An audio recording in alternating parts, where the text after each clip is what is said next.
ketika orang itu berubah menjadi sosok kuntilanak yang sangat menyeramkan.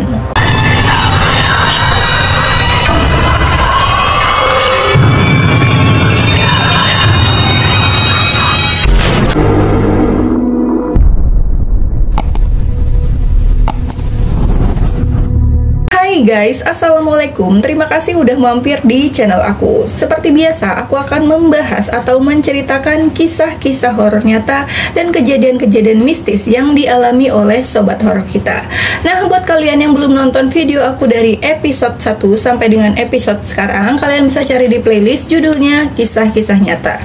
Aku juga ngucapin terima kasih buat kalian yang selalu setia nongkrongin channel aku. Semoga kalian gak bosan ngeliatin banget aku yang horor ini. Oke, kita langsung aja ke intinya ya guys ya. Malam ini aku akan menceritakan kisah epik yang datang dari Gita. Pasti penasaran kan kalian, Gita ini mau cerita apa? Oke, nggak usah banyak batu the shot, kita langsung aja ke ceritanya. Check it out.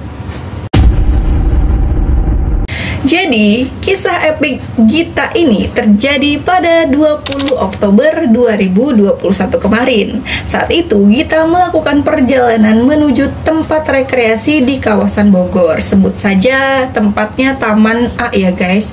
Nah, Gita ini pergi dengan kedua temannya dan juga pacarnya yang bernama Rian. Mereka berangkat sekitar jam 2 siang dengan mengendarai mobil Rian. Singkat cerita, mereka tiba di lokasi sekitar jam 5 sore. Mereka langsung mengeksplor tempat A itu dan sesekali berfoto.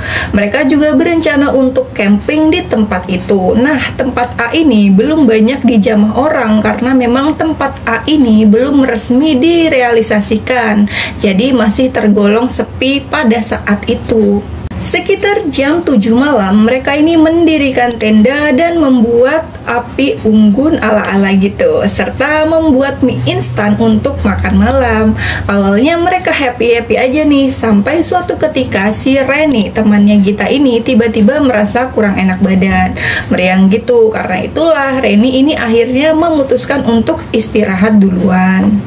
Nah, tinggallah nih mereka bertiga kan, sedang asik menikmati mie instan, tiba-tiba ada orang lewat yang menyapa mereka. Punten, gitu. Nah, Gita, Rian, dan Dewi tidak memperhatikan dengan jelas orang yang bilang permisi itu. Mereka hanya menjawab saja, mangga, gitu kan. Nah, tak lama berselang ketika mereka sedang asik mengobrol, tiba-tiba mereka disapa lagi oleh orang yang lewat. Punten A, teh, gitu sapa orang itu. Kali ini Rian ini sadar bahwa orang yang barusan lewat dan menyapa adalah orang yang sama yang tadi pertama lewat. Namun bedanya orang itu sendirian dan tidak berdua. Tapi keheranan Rian ini tidak dianggap serius. Bisa jadi Rian sedang kecapean, jadi dia kurang fokus.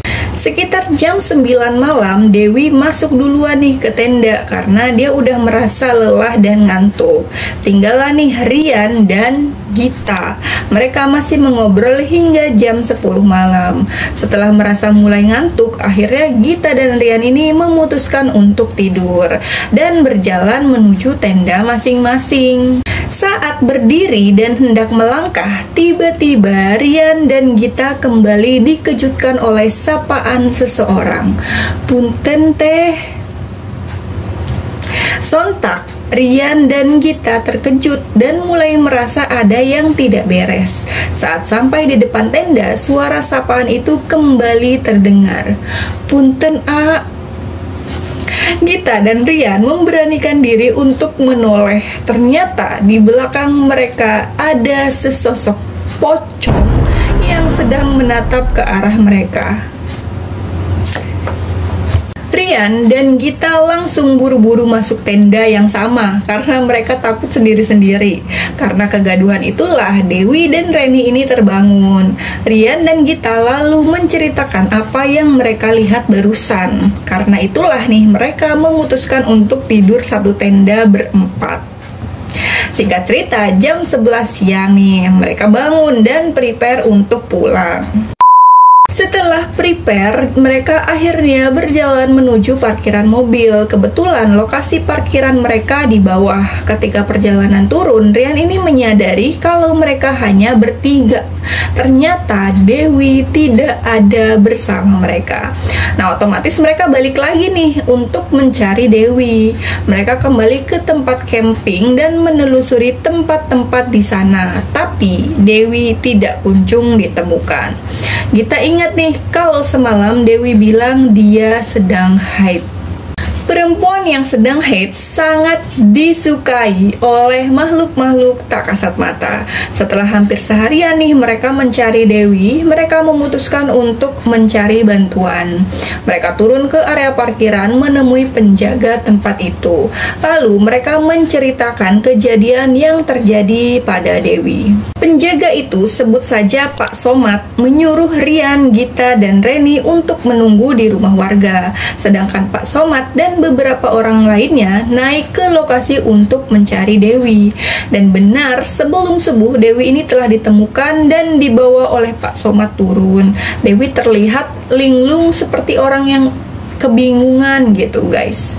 Akhirnya mereka pulang sekitar jam 10 pagi. Nah, sesampainya di rumah, Dewi ini menceritakan kisah mistis yang dialaminya selama dia terpisah dari teman-temannya. Dewi bercerita saat perjalanan turun, Dewi ini merasa sedikit pusing. Dia berjalan agak menunduk. Setelah melihat ke depan, Dewi melihat ada dua jalur yang berbeda. Nah, Dewi ini memilih jalur yang salah. Selama di perjalanan, dia melihat suatu tempat yang sangat ramai seperti pasar. Dewi tetap masuk dan menelusuri jalan pasar itu. Bahkan ada momen di mana Dewi ditawari untuk membeli dagangan mereka. Nah, Dewi pun membelinya. Saat mulai sadar dan berpikir mana mungkin di tempat seperti ini ada pasar yang sangat ramai. Disitulah apa yang dia beli tadi berubah menjadi daun. Dan semua orang yang ada di tempat itu terlihat mengejar Dewi. Tentu saja Dewi ketakutan dan terus saja berlari. Meskipun dia ini nggak tahu lagi mau kemana katanya. Sampai di suatu tempat, Dewi ini melihat ada sebuah gubuk tua. Di sana ada seseorang yang sedang mengayun-ayun anaknya. Dewi ini menghampiri orang itu, berharap orang tersebut bisa membantunya keluar dari sana. Nah, seketika orang itu berubah menjadi sosok kuntilanak yang sangat menyeramkan. Sosok itu tertawa kencang. Sontak Dewi ini terkejut dan berusaha untuk lari. Tapi sebesar apapun upaya Dewi untuk berlari, dia tidak kunjung menemukan jalan keluar. Dia akhirnya merasa lelah dan duduk di bawah pohon besar sambil berdoa. Nah, di sela-sela Dewi berdoa, ada dua sosok anak kecil yang sedang menatap dia. Anak itu seakan menyuruh Dewi untuk pergi. Karena takut hal seram terjadi, Dewi pun mulai melanjutkan perjalanannya. Kalian tahu apa yang Dewi temui setelah ini? Dewi melihat sosok yang sangat besar, hampir setinggi pohon. Sosok itu juga menatap Dewi. Dan bukan hanya sosok-sosok itu aja guys, Dewi juga selalu mendengar suara-suara yang menyeramkan, seperti suara tertawa kuntilanak, suara menangis, suara auman makhluk-makhluk besar, dan lain-lain. Itu yang membuat Dewi ini serasa ingin pingsan. Di tengah kekalutannya, Dewi mendengar panggilan dari seseorang yang terus memanggil. Dewi berusaha untuk menuju ke sumber suara tersebut dengan susah payah karena tidak mudah untuk melewati semua makhluk penghuni pasar itu. Tapi Dewi ini terus mencari sumber suara itu dan beruntungnya setelah ditemukan ternyata suara itu adalah suara Pak Somad dan beberapa warga.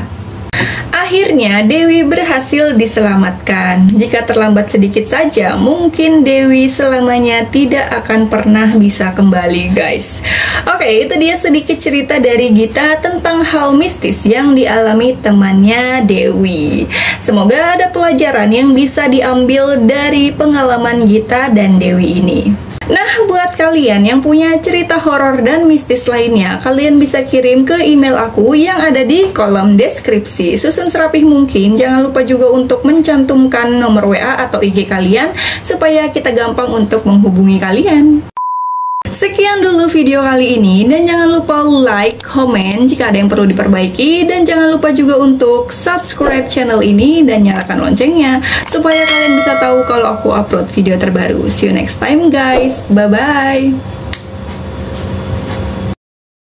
Dewi berusaha untuk menuju sumber suara tersebut, namun Dewi kenapa?